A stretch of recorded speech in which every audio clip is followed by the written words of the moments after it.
Hello everyone, perkenalkan, saya Harisma Putri Widiarsi dari kelas Psikologi 2C. Di sini saya akan menjelaskan sedikit tentang perkembangan kognitif pada anak-anak usia 2-6 tahun menggunakan pendekatan sosial kognitif dari Albert Bandura. Usia 2-6 tahun atau biasa disebut juga dengan Golden Age merupakan usia yang penting dalam masa perkembangan. Dan dalam masa perkembangannya harus sangat diperhatikan.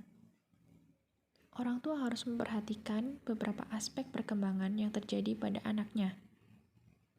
Perkembangan fisik, kognitif, dan psikososial anak pada usia 2-6 tahun ini sangat penting dalam perkembangan anak, yang akan menentukan dan membawa perilaku anak sampai ia dewasa.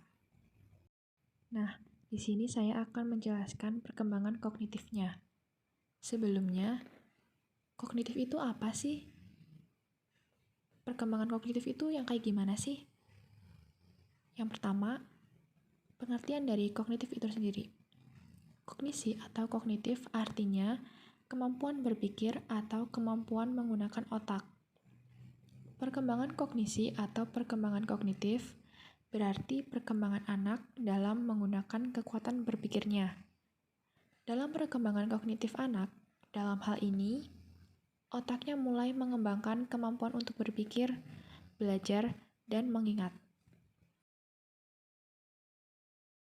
Ada beberapa istilah tentang masa kanak-kanak, seperti masa estetika, karena pada masa ini merupakan saat terjadinya keindahan. Masa indera, pada masa ini indera anak-anak berkembang dengan pesat. Dan masa menentang orang tua, karena perkembangannya yang pesat, anak-anak senang bereksplorasi.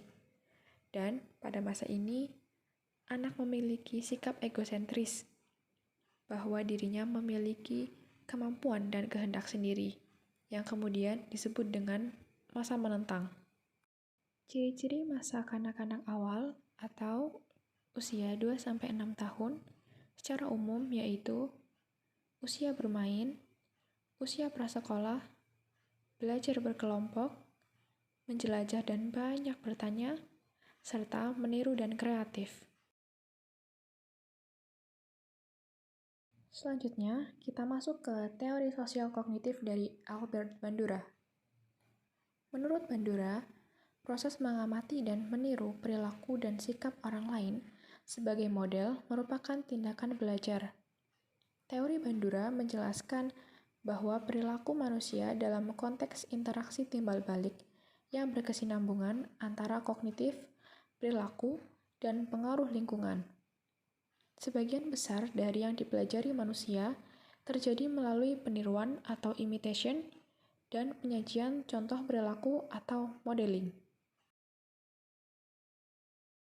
Modeling adalah dasar dari observational learning. Tunggu. Observational learning itu apa sih? Nah, pengertian observational learning atau belajar observasi adalah proses belajar yang muncul sebagai fungsi dari pengamatan dan penguasaan, atau proses pembelajaran dengan cara mengamati orang lain. Belajar dapat muncul melalui observasi atau contoh. Manusia mengobservasi perilaku model dan kemudian mengulang perilaku tersebut. Kebanyakan perilaku manusia dipelajari dengan mencontoh orang lain.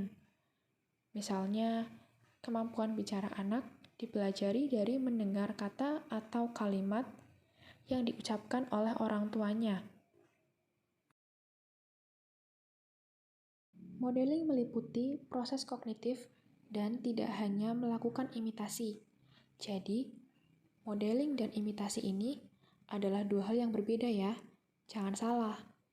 Modeling lebih dari sekadar mencocokkan perilaku orang lain, melainkan merepresentasikan secara simbolis suatu informasi dan menyimpannya untuk digunakan di masa depan.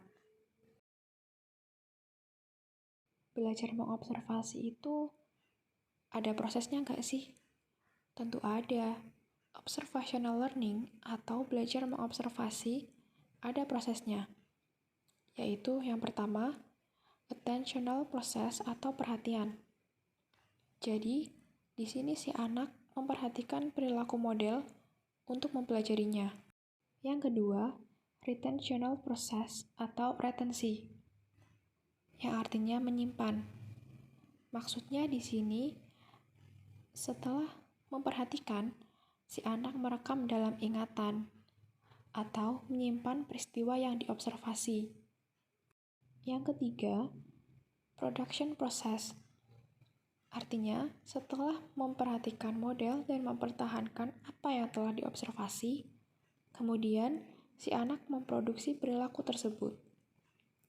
Dan motivational process atau motivasi. Pembelajaran observasi akan efektif apabila pihak yang belajar termotivasi untuk melakukan perilaku yang ditiru. Berikutnya, peranan utama model adalah untuk memindahkan informasi ke dalam diri subjek atau pengamat. Peranan ini dapat dirinci menjadi 3 macam, yaitu yang pertama, sebagai contoh untuk ditiru, kedua, untuk memperkuat atau memperlemah perilaku yang telah ada, dan yang ketiga, untuk memindahkan pola-pola perilaku yang baru.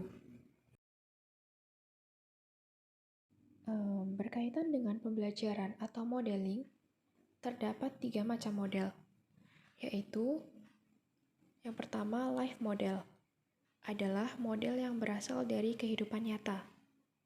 Contohnya, perilaku orang tua di rumah, perilaku guru, teman sebaya, atau perilaku yang sering dilihat sehari-hari di lingkungan. Yang kedua, symbolic model adalah model-model yang berasal dari suatu perumpamaan atau gambaran tingkah laku dalam pikiran. Misalnya, dari cerita dalam buku, radio, TV, film, atau berbagai peristiwa lainnya. Dan yang ketiga, verbal description model atau deskripsi verbal adalah model yang dinyatakan dalam suatu kata-kata atau model berupa tingkah laku berwujud instruksi-instruksi. Misalnya, petunjuk untuk melakukan sesuatu, seperti tata cara memasang mainan yang tidak instan atau mainan lepas pasang. Nah, yang terakhir, kesimpulan. Kesimpulannya adalah anak-anak menyukai reward berupa pujian, hadiah, atau nilai tertentu yang berharga bagi anak. Dalam modeling ini, mendapat penguatan berupa reward atau penghargaan lebih efektif daripada sekadar modeling saja, tanpa suatu penghargaan apapun.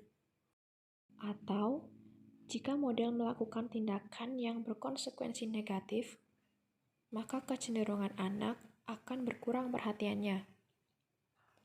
Hal ini ditegaskan oleh Bandura bahwa apabila pengamat melihat perilaku yang menghasilkan hukuman, maka kecil kemungkinannya perilaku tersebut ditiru oleh anak. Karena itu, anak sebaiknya diajarkan mengenai larangan yang harus dipatuhi dengan cara menunjukkan konsekuensi negatif atau punishment atau hukuman apabila larangan tersebut dilanggar. Lalu, berkaitan dengan model, anak pasti banyak meniru orang tua di rumah. Maka tidak heran jika ada pepatah, buah jatuh tidak jauh dari pohonnya. Sama dengan anak dan orang tua. Kepribadian anak pasti meniru orang tua. Tinggal bagaimana sebagai orang tua memperbaiki perilaku dan memberi contoh perilakunya tersebut kepada si anak. Dan bagaimana si anak merepresentasikan perilaku dari orang tuanya itu. Maka dari itu, sebagai orang tua harus hati-hati dalam berbicara dan berperilaku. Karena ini berkaitan dengan perkembangan kognitif atau kemampuan berpikir anak, perilaku anak, Dan itu juga akan menentukan kepribadian si anak ketika ia beranjak dewasa. Interaksi atau komunikasi antara anak dan orang tua yang aktif dan baik bisa membantu perkembangan kognitif anak. Karena anak-anak kan sedang ada di fase eksplorasi dan keingintahuannya tinggi, sehingga anak akan lebih banyak bertanya. Oleh karena itu, orang tua harus menjaga komunikasinya dengan anak agar kemampuan berpikirnya dapat berkembang dengan baik. Nah, akhirnya materi telah selesai. Semoga apa yang saya sampaikan ini, walaupun sedikit, tetapi dapat bermanfaat bagi kita semua. Mohon maaf bila terdapat kekurangan atau kesalahan di materi yang saya sampaikan ini. Dan terima kasih atas perhatiannya. See you.